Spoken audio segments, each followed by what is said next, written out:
I joined the Marine Corps right out of high school in 1989, and I served in Desert Storm. Um, I wouldn't consider myself the best Marine ever. But I just did what it was asked of me and tried to do my best. And how did you kind of transition your military experience into your future career? I didn't.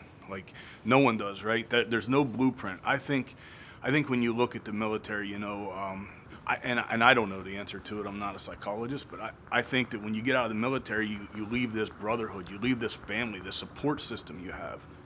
And I think people just get lost.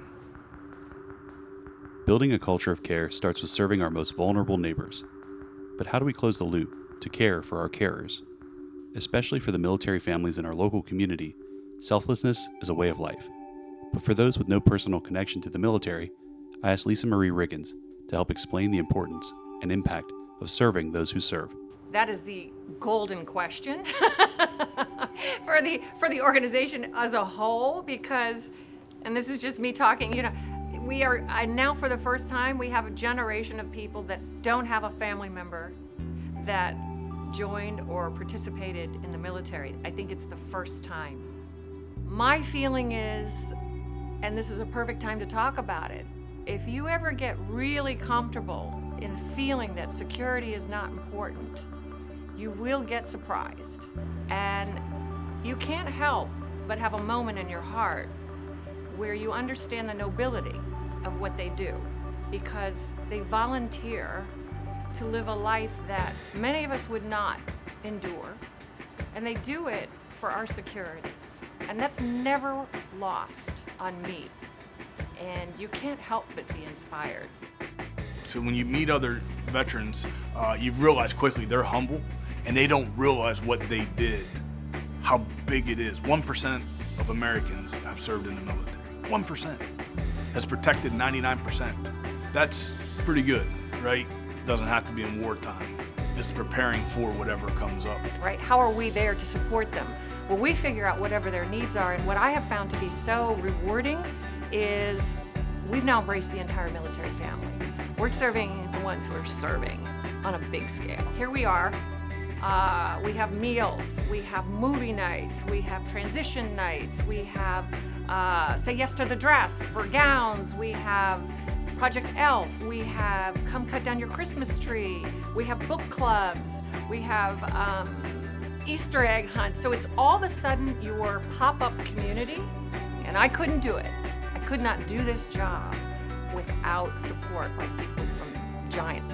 It's an honor. It's an honor to be part of it, and it's an honor that they use us as an integral part of it and allow my little part of the organization, Giant Delivers, to deliver to the USO and be part of it. It's humbling to see. It's overwhelming, the impact that Giant has on this local military community. They are our anchor.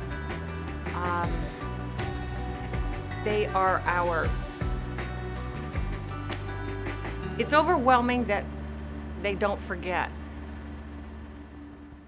Usually I end these on some parting thoughts, something that perhaps could inspire you.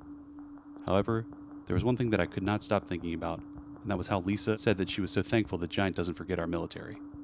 And so I asked her if she could elaborate on what it means to not forget. I got an email from a father in Ohio, and I keep it.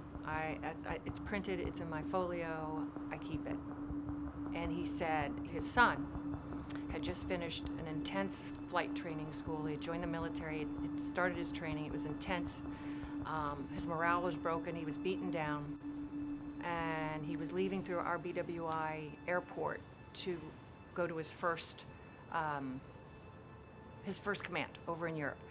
And he had emailed his dad from our BWI airport.